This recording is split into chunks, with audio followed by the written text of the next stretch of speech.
In this video, I want to explain how to create a mount point on your Linux operating system. Now, before I get into explaining how to do that, let me give you a scenario on why you would need it. Let's say that you're using a system or a computer that has multiple hard drives on the inside of it. You've installed the operating system on one of your hard drives, but you want to access like music, your TV shows, your movies, your ebooks, and you're opening up your application for those devices, but you go to look for them and you can't find them.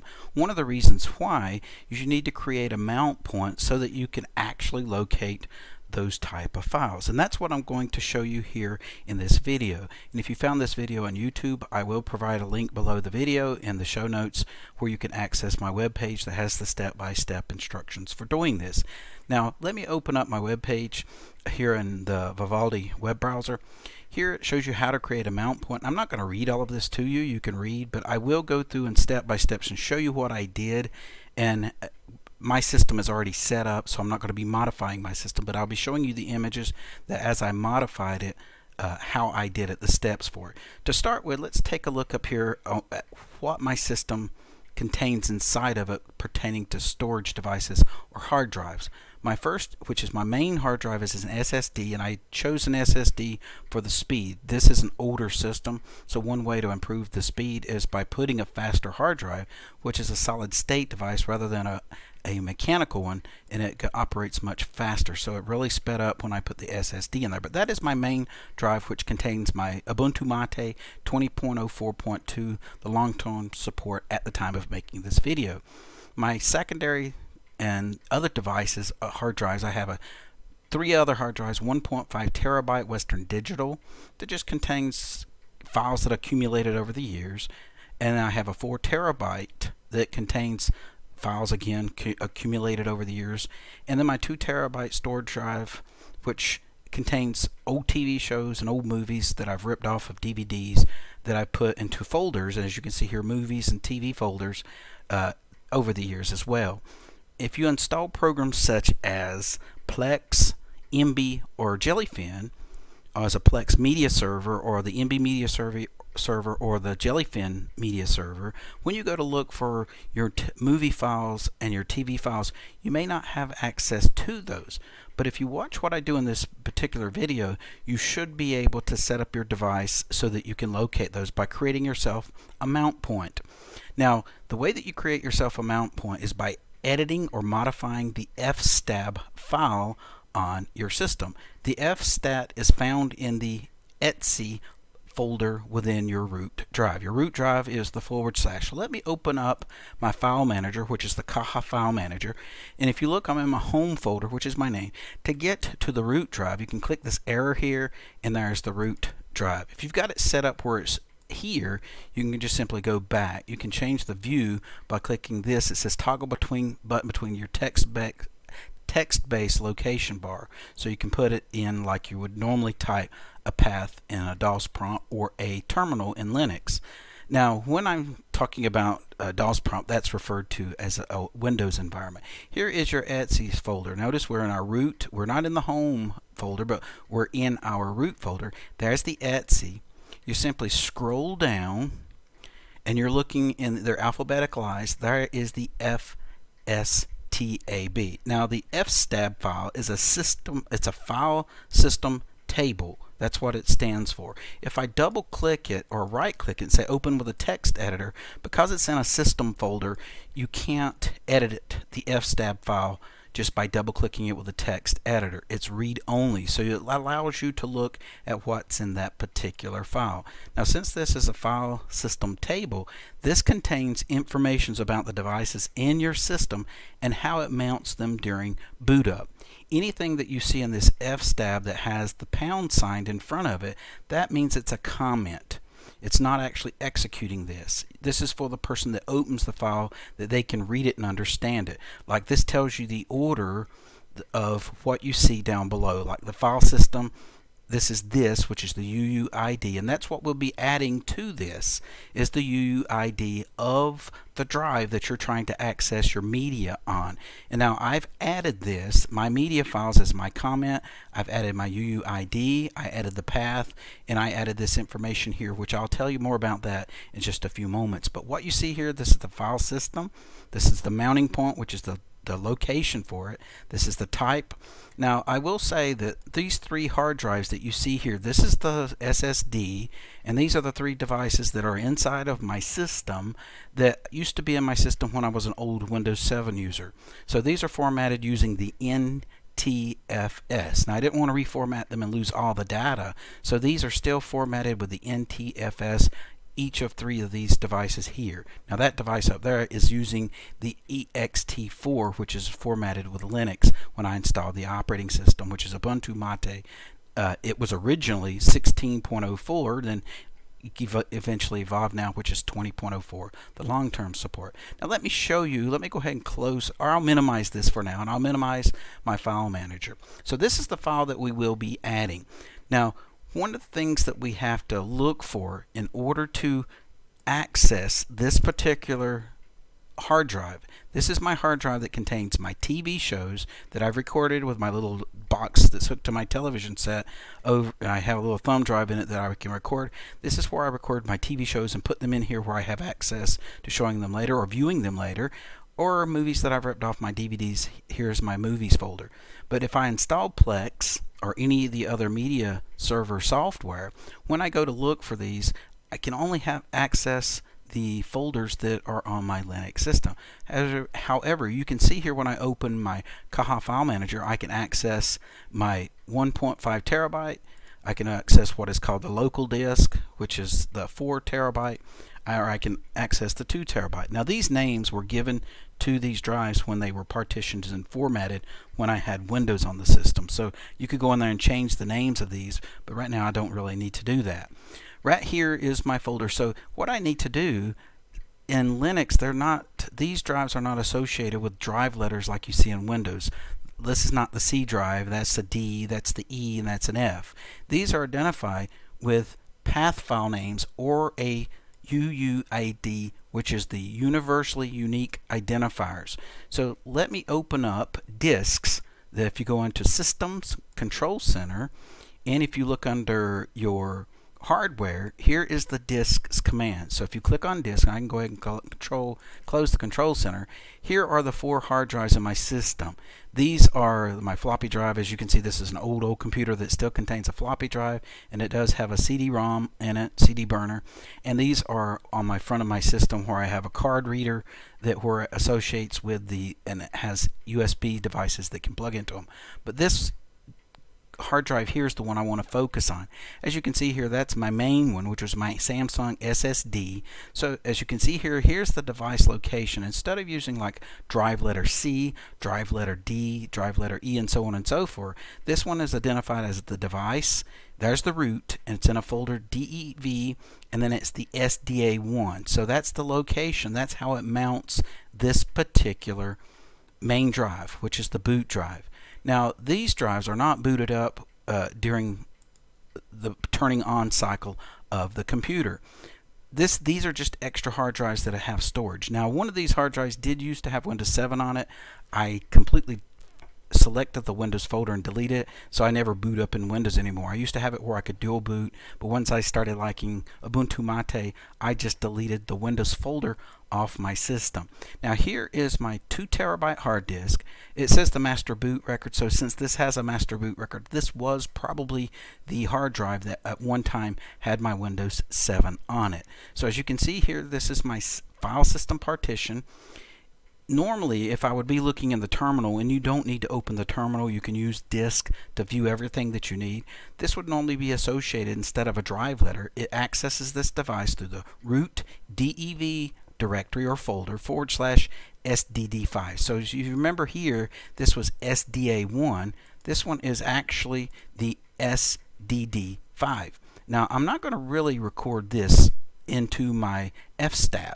There's older software that used to record this. The problem with that is since there are external hard drives and USBs, when I plug it in there, sometimes this will change according to what you plug into it, especially if it's an external device. So we don't want that to become a problem. We want to use what is called the UUID. And the UUID is a universally unique identifier. That number will stay with that until you basically repartition and format the device, and then it may reassociate with, give it a new UUID number.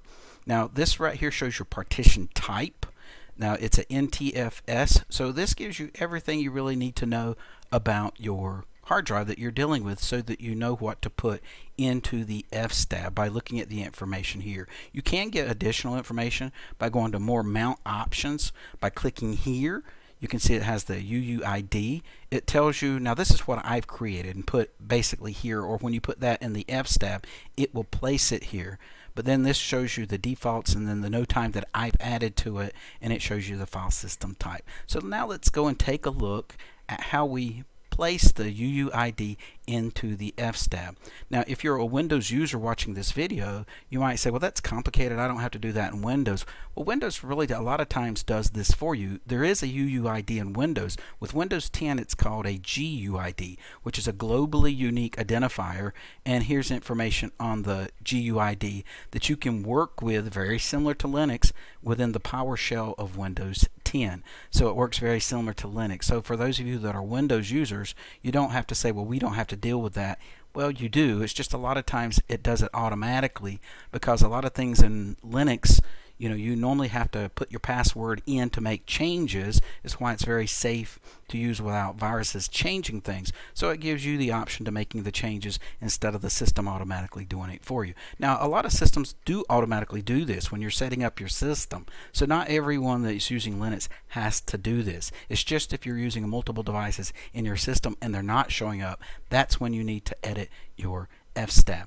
Now let's go and close the Fstab that I have open that is read-only, and let's simply go through here. And I just showed you what I did. I opened up my control panel and I showed you, I clicked on disks, which is here, and I show you how you can get the UUID number. In this case, that's my disk that boots up, and here is the disk that contains my media files, which here is my UUID number that I want to add to my Fstab. And I show you that the Fstab, where it's at, is in the root folder in the etc folder, which is in the root folder. Now before we actually create the information and put in there, let's look at the syntax of what we will be creating. Here is the device. This right here is the unique identifier for the device that we're adding. So that hard drive a while ago when I was in disk, that's what is associated. That's the number assigned to that hard drive. If I clicked on each of these, each one would have a different unique user identification number. So each of these has a different number. That number is assigned to that hard drive.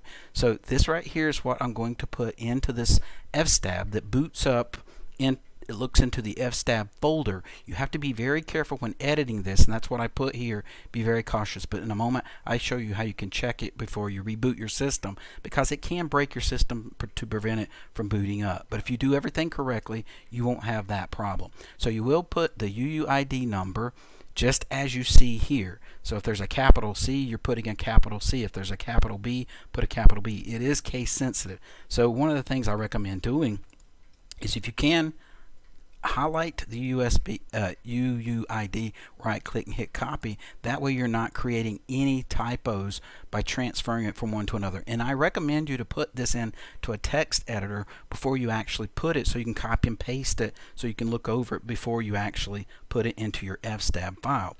The next thing, if you look, is your mount point. Your mount point shows where it's going to be located at. In this particular place, we're going to have to create a folder, and you can name it whatever, and you can basically put it wherever. So this is something that you have to create as your mountain point. So your mount point. So when I go here, when I open it, it opens in my home folder. This is a folder right here. The media folder is what I created. Now if you look at that little hard drive, that means it's already mounted during the boot process. So when I click media, let me show you something. If I click the 2 terabyte, this is all the folders and files inside those folders that is on that 2 terabyte hard drive. Let me hit the back button. This is now back in my home folder. Here's the folder that I created called media. When I double click that, this is used to be an empty folder, but when I click it, it automatically jumps to my 2 terabyte volume, showing you everything on that hard drive. So that is the mount point, so that it thinks when it's looking at this particular hard drive, it's now linking this media folder to that particular hard drive. So you can create a folder, like I could say media 1, associate this particular hard drive. I could say media 2 for that hard drive, and then media 3 for that hard drive. So I could have a different individual empty folder that when I click onto it will take me and give me access to that particular hard drive. So when I double click this, as you can see, I can go to my TV, my movies folder, and I've got ebooks, so that if I put Calibre or any other application PDF reader on my system, or EPUB reader, it allows me to view my ebooks, or for any music files, like if I'm using Audacious,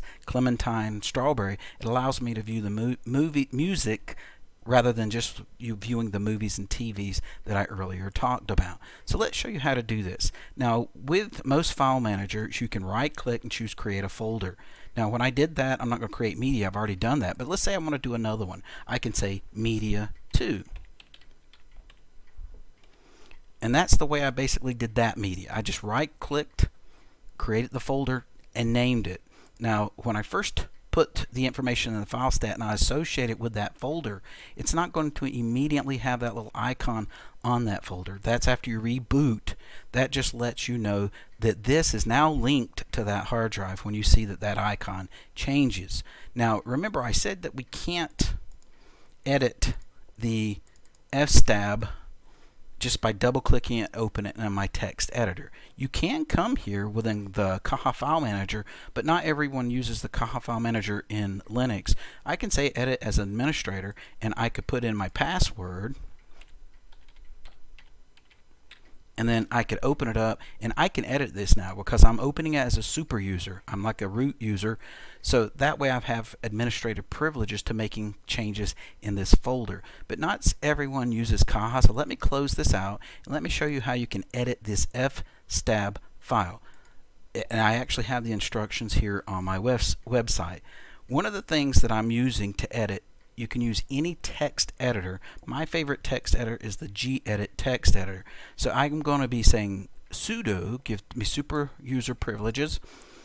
I'm going to open it with my text editor. You can replace it with whatever text editor, or if you want to add in gedit on your system, you can say sudo apt-get install gedit. So that way you can just simply copy and paste what I have here to open it just as I do it on my system. So let me open up my terminal. I'm going to put in here, just paste what I have, press the enter return key, put in my password,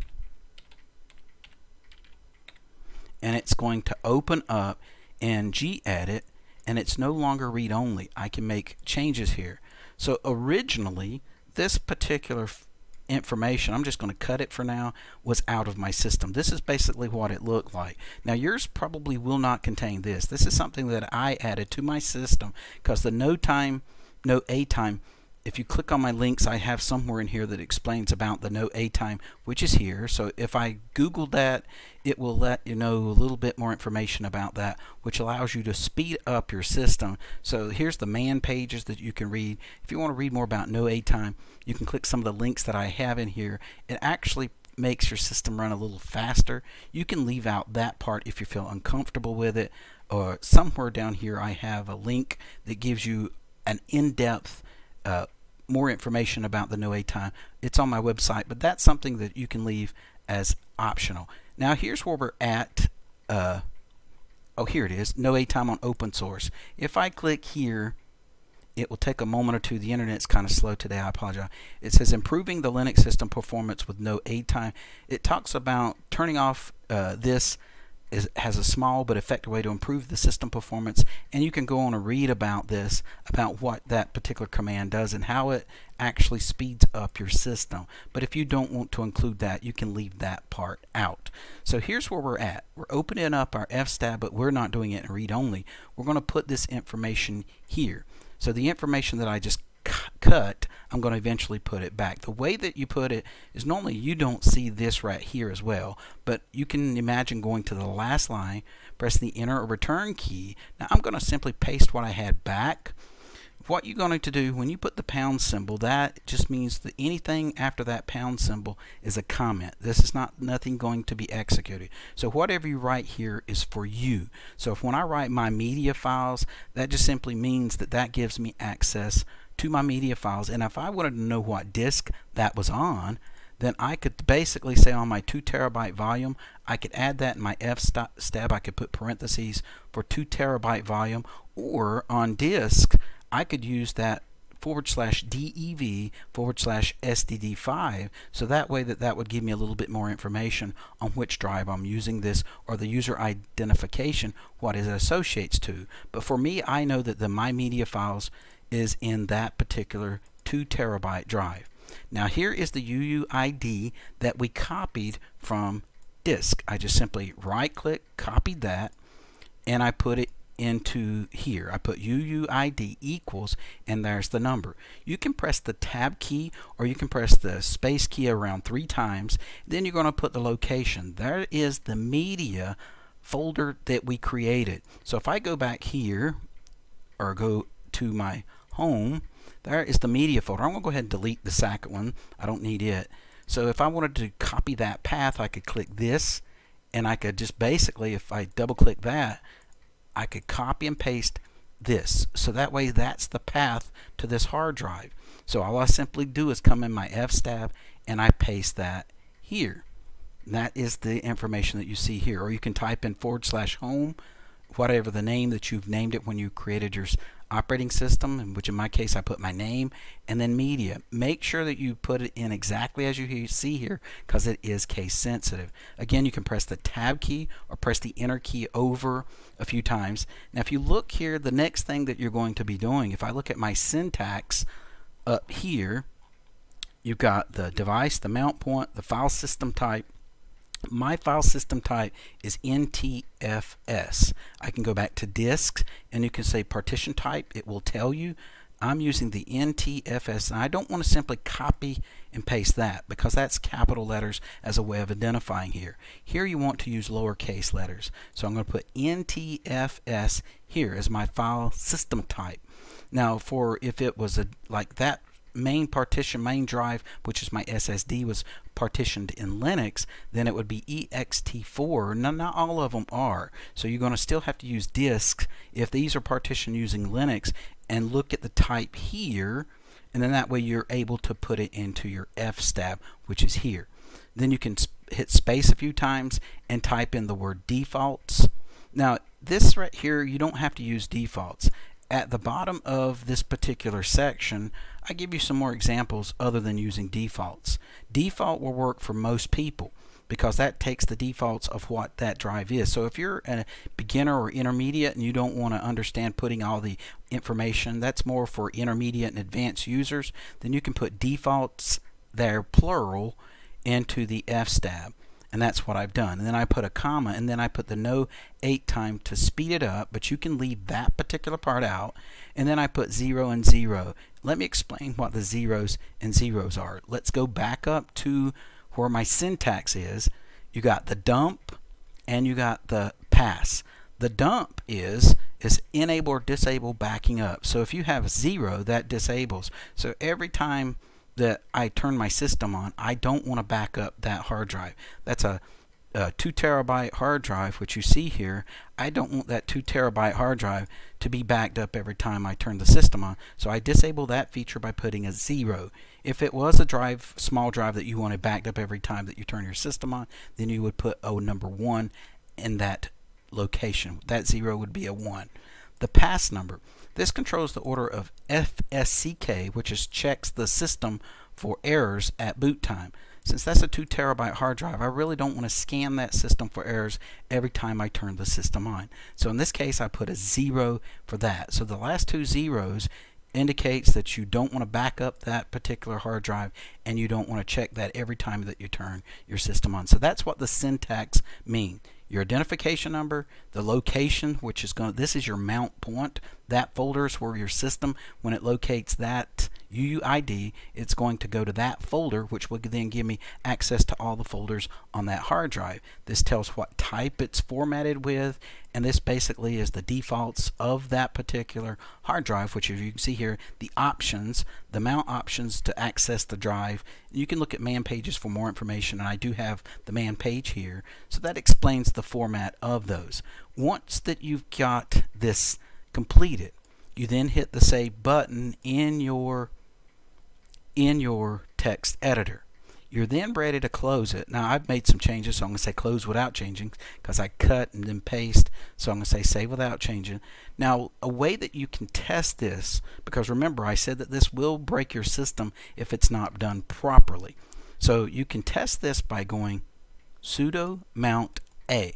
So you can copy that, open your terminal, and go sudo mount A, press the enter return key, and if there's no error message that popped up on your screen, then more than likely that worked. If it tried to, basically like it's when it's booting up, it went through and remounted the devices that's on your system, which it looked in the content of that Fstab file, and if there was an error, it would have been generated here. So at that particular time, you can open up your Caja file manager or whatever the file manager, look at that folder that you have, and the icon should change. If it doesn't, then that way you can reboot your system, and you can then look at the icon, and then you can open up a program. For example, Plex is the program that I tried to use that I couldn't have access to. So you want to open back up Plex, go to your settings, then go to where it says libraries on the left, and you're going to see no drives. You're going to choose to add a library, and then you can choose whatever movies or TV. I chose movies. You can write the name movies. I think it was there by default. Hit next, and here's where you click the browse button. You're going to scroll down, and you're not looking for a drive letter like in Windows. You're looking for that folder you created called media. So you're going to scroll down, and there's the media folder. So when you double click or click on that media folder, it's going to open up all the folders on that 2 terabyte hard drive. So when I click the media folder, all the folders that were on that hard drive are now viewable. So if I wanted each of the hard drives in my system where they're viewable here, I could have labeled that media 1, the other hard drive media 2, the other hard drive media 3. So when I clicked onto those, I could see the contents or folders and files on that particular folder. Here's my movies folder. So I clicked to open up it, and I chose add. It then added my movies here, but then I went back and did the process again, and I didn't take screen capture those by clicking on TV shows, closed the browse for media folder, chose the media itself, the folder that we created. Then instead of choosing movies, I scrolled down and chose TV. I hit add, and then it created my movies folder and my TV shows folder. And then once I went back to my home button, which is by clicking on home here, I then noticed that my little thing started scanning, and for the first time it may scan a long time depending upon the number of TV shows and number of movies, but eventually it will create some clip art images, or not clip art, cover art images for each of your TV shows and your movies. And I will later cover more about Plex, but before I get into Plex, Emby, and Jellyfin, if you're using multiple hard drives in your system, you may need to do this. And I didn't want that to be a part of installing those, because not everyone that installs Plex, Emby, or Jellyfin has to do this. It's just if you installed those particular type of application programs and you can't see your media file, then you need to create a mount point so that you can. So hopefully this video has been helpful to you. And before I say have a great day, let me tell you one more thing I did fail to mention. Since this is a very important file, your Fstab file, I recommend you to make a copy of this. You can say copy it to another folder. You can put it like anywhere you want, or you can actually copy it to this folder. You can open up your terminal and see here where it says Fstab here. I can say to copy, and then I can put the etc, and then I can say Fstab, and there's no extension that you see over here, like that GAL has a .conf, so I can say to /etc, and then I can call this Fstab, and then old.